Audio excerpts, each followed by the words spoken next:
Thanks, guys. Well, today we're going to catch up with Guildhall, which to me is really the premier arts center on the East End.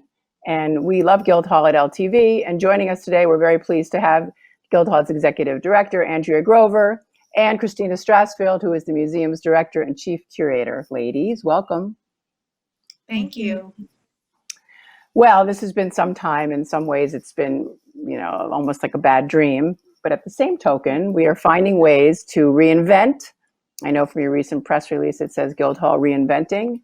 So I'm going to start with you, Andrea. This is a tough ship to navigate this summer, but I think if anybody can do it, I think Guildhall can. You've got to have a 90-year history. Tell us, I guess, start from where you are right now, actually, and then you tell us where Guildhall is in terms of, obviously, COVID has changed a lot of things. Yeah. Well, Angela, I think you're right that Guildhall is well poised to adapt to this new environment because we are really driven by artists. Artists have always been the engine of our activities. And we are really looking to them to help us kind of improvise because each new day brings new information. So we're focusing on our local community, our local artists, musicians, writers, performers, actors, and we're asking them to help us adapt to this new climate by really activating our program this summer and becoming part of the solution on a day-to-day basis. And one of the beautiful things that has happened is the staff, which is composed of many, many creative professionals, is really adapting each day to new information. So we are right now, we're cleaning up the garden in the back part of Guildhall. That's the Furman Garden, our sculpture garden. And as soon as we can, we want to start doing small, safe distanced, comfortable outdoor events there. So we won't know the number of people that we can have as our capacity, but we are aiming towards having local musicians, local performers, actors, etc., really animate that garden and make it magical, even more magical than it is. It's currently a sculpture garden. And then the other thing in regards to artists leading the way, we have this great exhibition coming up that Robert Longo, who's a recent community member, is really leading us on. And it's going to be a benefit exhibition with some of the most renowned American artists who are donating work to benefit Guildhall. So it's very exciting, and I think we are well suited for a continually changing environment like this. And we're kind of in a perverse way looking forward to improvising on a daily basis. Well, it has been a challenge, but I appreciate that. Do you have an idea yet of when you might be able to start some of those outside events in the Furman Garden? Or is it a day-by-day thing that you're, It's a day by day, but we're hoping in July to start rolling out smaller events and maybe some temporary installations and performance art and things of that nature, but really making the space magical and animated and I think people want to return to their senses, to something beyond the two-dimensional Zoom call. So even being out and sitting on freshly cut grass and kind of smelling the summer air. Breathing some air, not being in your pajamas, maybe, I don't know. It would be interesting. Well, let's talk about, you talked about improvising, and Christina Strassfield, I've known you a long time, and I know you've been doing these art tours virtually, right? I mean, you have, yes. We've at LTV, we did a nice, series covering, the artists in residence or in series last year, and now you're conducting these. Talk about those and how those are going. I mean, what is that like to share the art world via the computer like this? Well, actually, it's really, really exciting. The best part of the job of a curator is to actually go to artist studios and have a chance to talk about their work and discuss where they're going and where they've come from. Unfortunately, usually that's probably, you don't get to do that as much as you want. So what's happened with these virtual studio tours, I've been able to do 3 every Friday. Originally, we were going to just do it for about a month, but it's been so successful that we've extended it. And I actually think I'm going to extend it beyond even when we get back into into the office, because it's a wonderful way to connect with the artists, to have that one-on-one conversation, and it's private. So again, if they're asking me a question, I can answer it. I can try to give my opinion. I can give my critique. I must admit, it's been one of the things that I've enjoyed most about this situation that we're currently in. That you've talked to on this series? I've talked to Claire Watson. I've talked to Janice Stanton. I've talked to Roz Diamond. I've talked to there's several other artists now, and I'm blanking out on their names, but it's been wonderful. Some of the artists I've known, some of the artists I haven't known. So it's been a great opportunity to learn more about the community. And it's wonderful because they are willing to ask a question that they probably would not be able to ask in a public forum where there might be other artists around. And I can give my honest assessment of where I feel their work is going, or what recommendations I would make. And of course, they can choose to accept them or not. But the dialogue that I've had has been really very enriching and very satisfying. I love that. That's very cool. Andrea, in terms of, I mean, there are many different areas that I think Guildhall covers, you know, and they're performing arts. You know, I just watched the amazing reading, I thought, with Mercedes Ruehl and Harris Yulin of the Tennessee Williams play. And I kept thinking, how are they going to do that?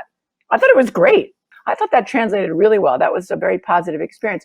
Talk about Austin Pendleton, what's going on, because I got wind that he's going to be starring in a James Joyce play. Yes, that's going to be on Bloomsday, and that was something that was spearheaded by our artistic director, Josh Gladstone. And we've really found that continuing to offer programming online is essential for us delivering on the mission. And also, our normal house, the John Drew Theater, is 360 seats, but obviously there's a wide audience for James Joyce. So it really is only as limited as our outreach in terms of the audience size for this kind of program. Josh is working on another reading right now, which we'll be able to tell you more about soon, but Alec Baldwin is going to be part of it. He also has programs that he's doing with one of our former residents, Dipti Bromthaler, who is a creative writer. And so I feel like in a lot of ways, Guildhall has become this limitless capacity platform for artists. And so we are seeing new ways to maybe continue a hybrid form of presentation that combines the virtual with real in-person performances in the future. And this was trending already, but it's definitely been accelerated by the pandemic and the need to pause and stay at home. That's very cool. In terms of, I think you have always have an interesting program in the summer and even year round, really, but of people in conversation. How will you do that? Will you be able to do that, or will that be a virtual thing? We are thinking that those will move out to the garden, weather permitting, Okay. and they'll be smaller in capacity, but we will likely live stream those as well.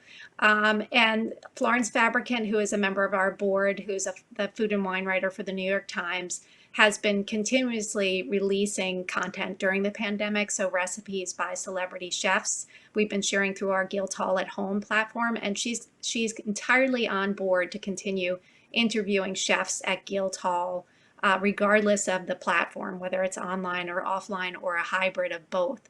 As far as the Hamptons Institute goes, it'll definitely take a different form. It's just, maybe it was in the zeitgeist, but we were planning to do an entire series on moral leadership, tolerance, and peacemaking, and had a phenomenal lineup of people from, from across the area. That's going to be adapted probably to a more local focus kind of conversation. I think the theme is that we're reinvesting and restarting the local economy, both the creative economy and businesses. So we're going to be tapping into people who are in our community already to lead these conversations. It'll look like a very different summer, but in some ways it's a reinvestment in the artists who have always been here and been the engine of Guildhall. Yeah, I have to say one of my favorite events, if you call that an event at Guildhall, is the clothesline sale. Now, Christina, I'll ask you, will that be happening? Can that happen this summer? we're having a meeting right after this to discuss what logistics and if what we can do and what's possible. We want to make sure that everyone is safe and the community is safe and the volunteers, but we are looking and trying to explore all different options to see what we can do to make that a reality or to transform it into something slightly different. In terms of your membership, how have they responded in kind to some of these things, or is it a wait and see? I mean, the season is really just upon us now, so and I guess also your board of directors, and how is everybody there feeling in terms of outlook? I mean, have you had to, Andrea? Let me ask you that. I'm asking too many questions at once, as I tend to. Have you had to cut staff, and are people on unemployment? Do you have a core staff of people who are still working there? Where are you with that? And tell us. So I'm actually really proud of where we are right now. I'm not a perfect scenario. We do have 100% of our administrative staff still employed at 100% of their salaries. And I'm very proud of that. That has a lot to do with the board. The board continued giving at the expected level, despite the forecast economically, globally. We have the most devoted trustees imaginable. I think that has to do with the longevity of the institution. We have been around for just about 90 years. We opened during the Great Depression as an antidote to that moment, to that very troubled moment. And there's a sense of ownership and passion for Guildhall in this community that I don't think can be replicated. I mean, institutions that are much younger are always trying to get the community to really feel a sense of commitment to their mission and their place, but it's built into the DNA of Guildhall because we were founded during the Depression. There was not a huge operating budget. The community had to come in as volunteers, and the artists came in to fill this empty vessel that was Guildhall with performing arts and visual arts. So we found that our membership is actually higher than last year. People who are fully aware that they're not going to get their normal perks and privileges of membership are renewing, and some of them are renewing earlier. Our volunteer core, which is 170 people in size, they cannot wait to get back to Guildhall, and most of them are in the vulnerable category of over 60. And they still say that Guildhall means that much to their lives that they will be there when our doors reopen. And so I've never worked for an institution that had more love and devotion than Guildhall does from its community and support. Well, the arts community out there is paramount, and it's not just the sea and the sky, but it's everyone's interpretation of all that beauty and I think pain too that we've gone through. So you're not going to kill the arts that quickly. In terms of your benefit, then, just to double check, because we have a little bit of time left. So it is the Robert Longo? Is that your main? Is that you're going to be your fundraiser in August? Yeah. So Christina will tell you about it, but essentially our traditional tented 300 plus person seated gala is off the table for this season for very good reason. But as artists always let us, an artist swooped in with an idea for Guildhall to fundraise and to recuperate from this massive loss of income that we're experiencing this summer. So Christina can tell you all about that. It's very exciting. Early on, Robert Longo was supposed to be our August exhibition going along with the fundraiser. And he realized very soon, this wasn't really even the right time to try to do something like this. So he came to us and said, we need to do something to help you raise money that's going to be lost from all of these fundraisings that happen in the summer. And so he said, let's put an exhibition together. He was going to be the backbone for it, reaching out to artists who are his friends. We decided to call it All for the Hall. We've sent out an initial letter to everyone. Robert sent out a letter, and to tell you the response has been truly, truly amazing. So many artists have immediately said yes. We hope to open this sometime in August. It's going to be twofold. It'll be an online exhibition and sale, but it'll also be a physical exhibition that will be up through the end of the year. So people will have a chance to see the work in person, purchase the work, but they won't be able to take it until the end of the year.